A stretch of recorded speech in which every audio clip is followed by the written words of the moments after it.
después de la guerra. Es el tema que nos va a ocupar el día de hoy y para revisar esos años posteriores. Lo que vemos que se hizo el Tratado de Guadalupe Hidalgo, donde México lo firma el 2 de febrero de 1848 y pierde buena parte del territorio, salvan Baja California, también salvan Sonora, las negociaciones, no se hace la concesión del Istmo de Tehuantepec y México obtiene en las negociaciones una indemnización de 15 millones de pesos por daños que se iban a hacer a los mexicanos que vivían en el ahora territorio norteamericano. Las consecuencias entonces de esta guerra, pues México queda muy débil, va a haber otros intereses de expansionistas norteamericanos que no quedaron satisfechos, quedan bastante desilusionados y quieren y organizan más bien expediciones filibusteras, es decir, de piratas que los van a contratar. Estos van a meterse por Sonora, por Chihuahua, Baja California, con la pretensión de anexarlas a los Estados Unidos, y estas expediciones van a partir principalmente de California, que se va a poblar de aventureros del todo el mundo por, como bien sabemos, la fiebre del oro de 1849. Los piratas es un Rousset de Borbón y William Walker, que son los que van a venir a México. Y los norteamericanos, con esa presión, pues van a hacer las cosas leguleyas, como bien saben, y van a decir que también el territorio de la Mesilla es parte de la que perdió México. Bien, ahora los moderados, estamos hablando de la política en México, una vez que se ratificó el Tratado de Paz y que el ejército norteamericano paulatinamente fue dejando México, se hacen elecciones donde va a quedar electo, estamos hablando que para 1848, en junio, José Joaquín de Herrera queda electo presidente y es de los pocos, bueno, más bien después de Guadalupe Victoria, José Joaquín de Herrera logra terminar sus 4 años como presidente. Traslada los poderes, porque estaban en Querétaro, a la Ciudad de México, y desde ahí comienzan a reorganizar la hacienda pública. Entre las cosas que hacen luego es reducir el ejército para ahorrarse dinero. Yucatán, que era un territorio que había estado fuera de la federación, reingresa, y con esto lo que también pues, se va recuperando poco a poco lo que sería el pacto federal.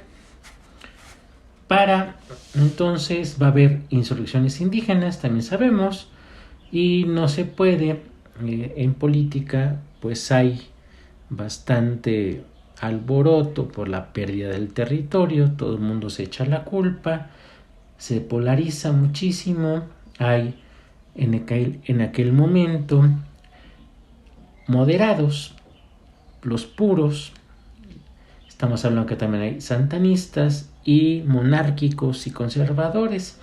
Este amplio espectro de políticos pues va a incidir para que después pueda regresar al poder Antonio López de Santana.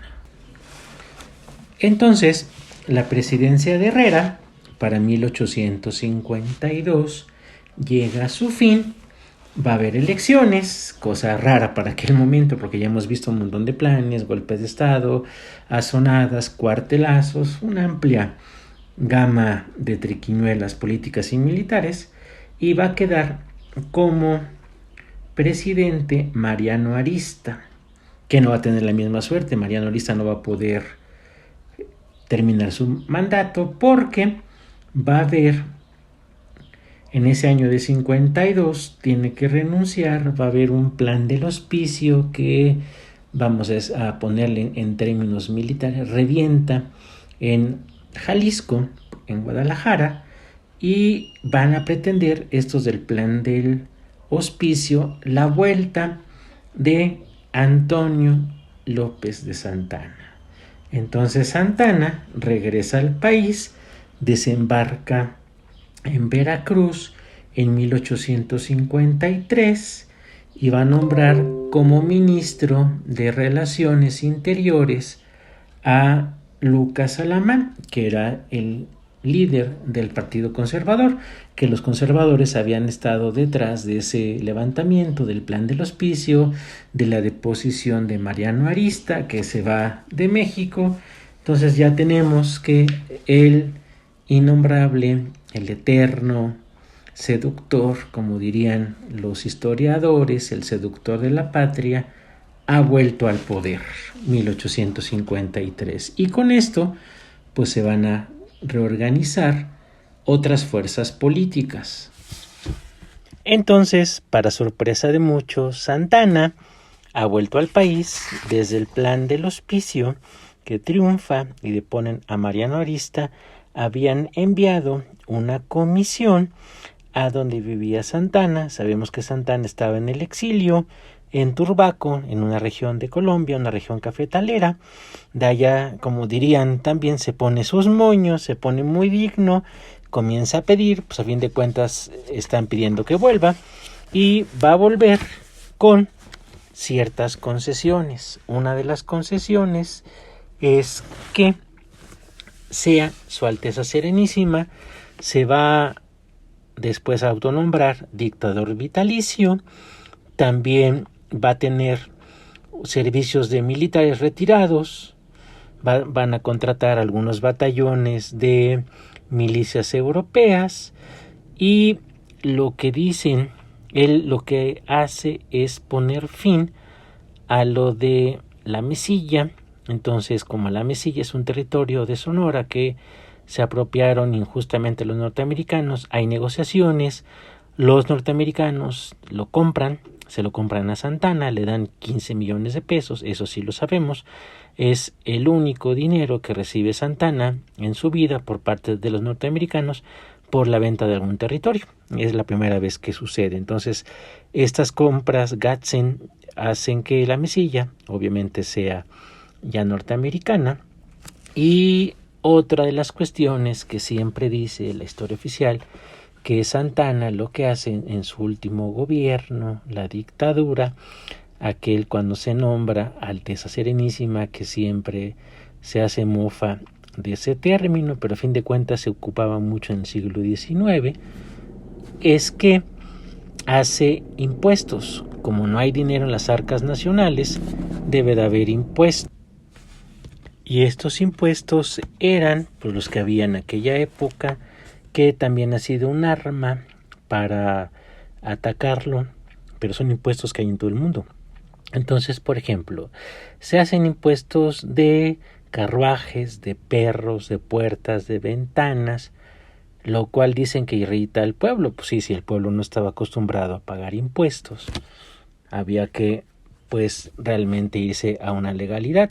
Claro que eso nadie lo quería hacer, que es impopular hacer impuestos. Otra de las cosas que hace Santana, que es la convocatoria para tener un himno nacional, se hace la convocatoria, ganan los que ya sabemos, entonces, y la primera vez que se interpreta, traen una compañía napolitana y lo cantan. Si ustedes han escuchado las óperas, vienen tenores, tenorinos, sopranos, mezzosopranos, y lo entonan por primera vez allá por el año de 1854, y va a ser todo un hecho importantísimo, porque lo que pretende Santana, que no logra, a lo mejor nunca tomó bien la temperatura de los designios del pueblo, del pueblo bueno, como dirían hoy en día,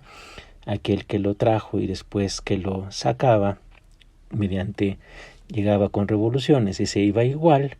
Entonces vemos que Santana se tiene que exiliar en 1855, huye en agosto del 55, entonces vemos que su último periodo de gobierno es de marzo de 1853 y sale huyendo mediante una revolución, que es la revolución del Plan de Ayutla, que eso nos va a ocupar otra charla mediante los videos.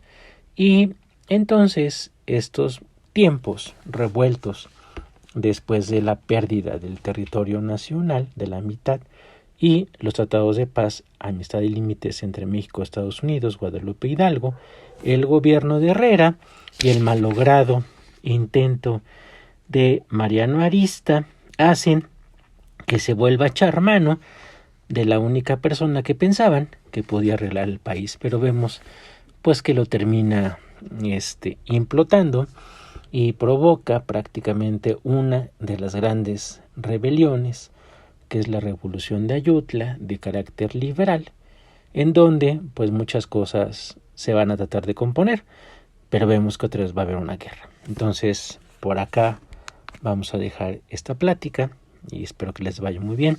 Suscríbanse a mi canal, por favor, para que les lleguen las actualizaciones y ustedes puedan ver estos videos y escucharlos. Ya ven que son charlas muy pequeñitas para que ustedes gocen lo que es la historia. Entonces, hasta luego.